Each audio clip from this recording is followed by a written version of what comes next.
clase virtual de biología. Esta vez presentándoles una clase muy interesante conocida como la biología y su campo de estudio. ¿Para qué es importante la biología o en qué basa la biología? Bueno, la biología, como nosotros debemos saber o sabemos, es la ciencia que se encarga del estudio de la vida. Claro, es así, el estudio de la vida. Entonces va a estudiar a todo organismo que tenga vida y que sea capaz de poder realizar funciones vitales. Bueno, vamos a ver que la biología se divide, o mejor dicho, la palabra biología comprende dos vocablos griegos que son bio, que significa vida, y logos, que significa estudio. Muy bien.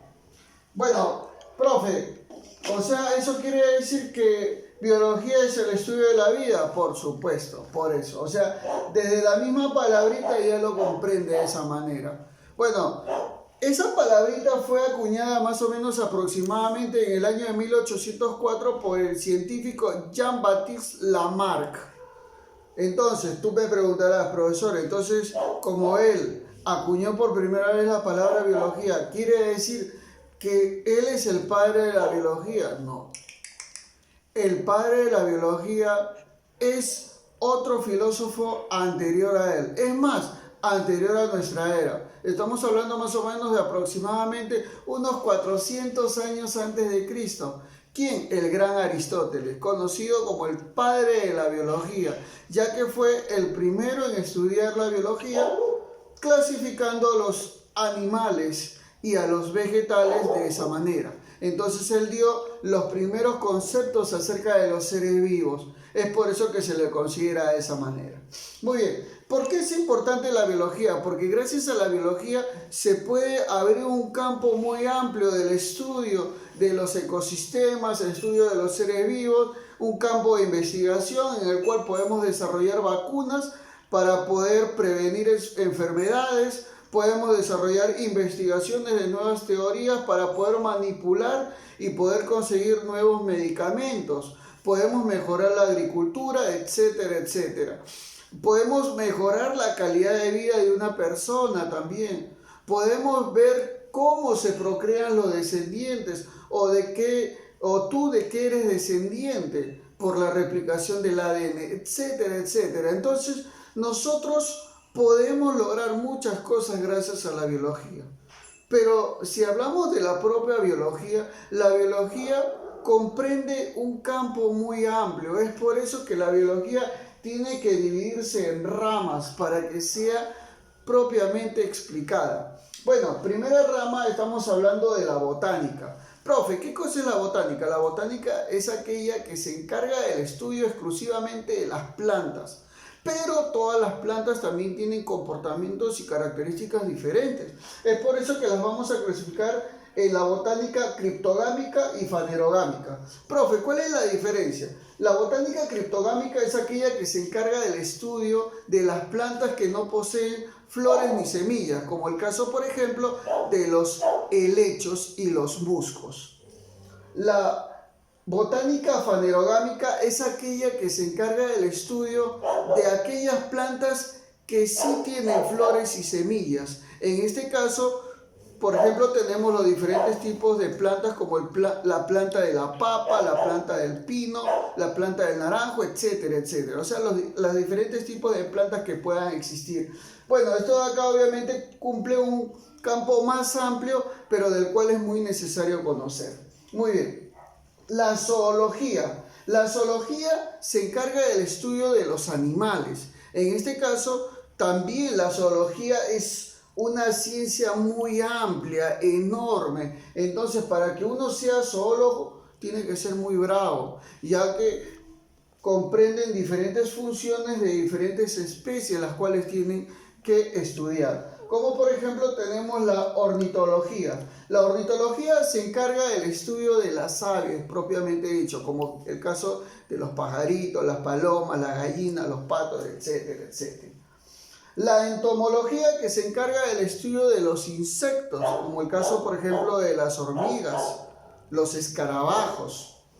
La ictiología se encarga del estudio de los peces, como el caso, por ejemplo, de todos los peces cuando los pescan y tú después comes tu pescadito, por ejemplo, ¿no? El tiburón también puede ser. La herpetología se encarga del estudio de los reptiles, como el cocodrilo, el caimán, la tortuga, etc.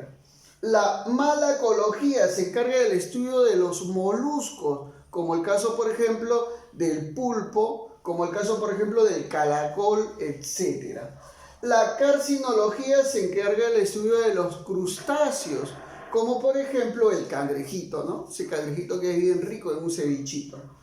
La helmintología se encarga del estudio de los gusanos, como por ejemplo la lombriz intestinal, esa lombriz que se encuentra en tu intestino comiéndose todo lo que tú comes, imagínate.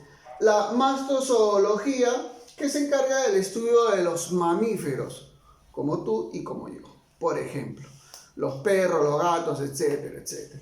Muy bien, acá tenemos también otras ramas más que son muy importantes conocerlas, como por ejemplo cuando vamos al campo más diminuto también, como es la microbiología. En este caso es el estudio de los seres vivos, pero en forma pequeña, diminuta, y los vamos también a subdividir en la bacteriología. La bacteriología se encarga del estudio de las bacterias. Como por ejemplo, profesor, ¿qué bacterias podemos hablar? Uy, infinidad de tipos de bacterias. Tenemos, por ejemplo, la Escherichia coli, que se encuentra en el intestino, por ejemplo, y que puede ayudarte, en este caso, a la flora intestinal a combatir otras bacterias, por ejemplo.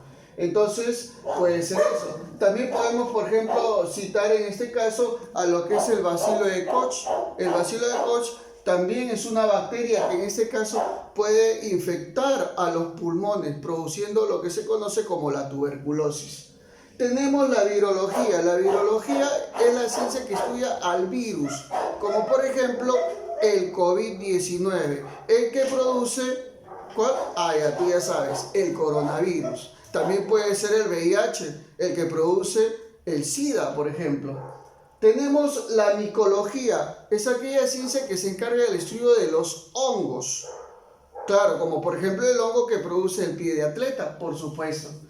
La protozoología, claro, en este caso se encarga del estudio de ¿quién? Claro, por supuesto, se encarga del estudio de la ciencia, en este caso va a estudiar a los protozoarios, como por ejemplo el Plasmodium, que se encarga de producir una enfermedad conocida como el paludismo. Entonces, estos de acá pueden ser parásitos que pueden ingresar a un organismo y alterarlo de tal manera que hasta pueden matarlo inclusive, ¿no? Por eso que hay que tener bastante cuidado, mucho miedo con eso, por supuesto. Ecología. La ecología es la ciencia que se encarga del estudio de los seres vivos y del medio que los rodea. La genética se encarga de la transmisión hereditaria de un ser a otro ser por medio de una procreación. La taxonomía se encarga del estudio de la clasificación de los seres vivos. La evolución son los cambios que manifiesta un ser vivo a través del tiempo. Entonces va evolucionando. La fisiología se encarga del estudio de las funciones que tienen los organismos, como por ejemplo la función del corazón, la función del riñón, etcétera, etcétera. La anatomía se encarga de estudiar la parte estructural del organismo, como por ejemplo la anatomía humana, que estudia los tejidos, los órganos y todo ello, pero la parte estructural. La bioquímica es simplemente el estudio de las sustancias químicas que pueden componer un ser vivo, los elementos, las biomoléculas, etc. La biogeografía, en este caso, se encarga del estudio de todos los seres vivos que se encuentran en torno al planeta Tierra. La biología celular, también se le conoce como citología. En este caso, la citología se encarga del estudio de las células, todas las células que componen un organismo, las neuronas, por ejemplo, los miocitos, las células epiteliales, las células de la sangre, por ejemplo, glóbulos rojos, glóbulos blancos, etcétera, etcétera. La biología molecular se encarga de estudiar las moléculas que componen un cuerpo, generalmente y específicamente lo que es el ADN y el ARN y sus funciones importantes. Claro que sí.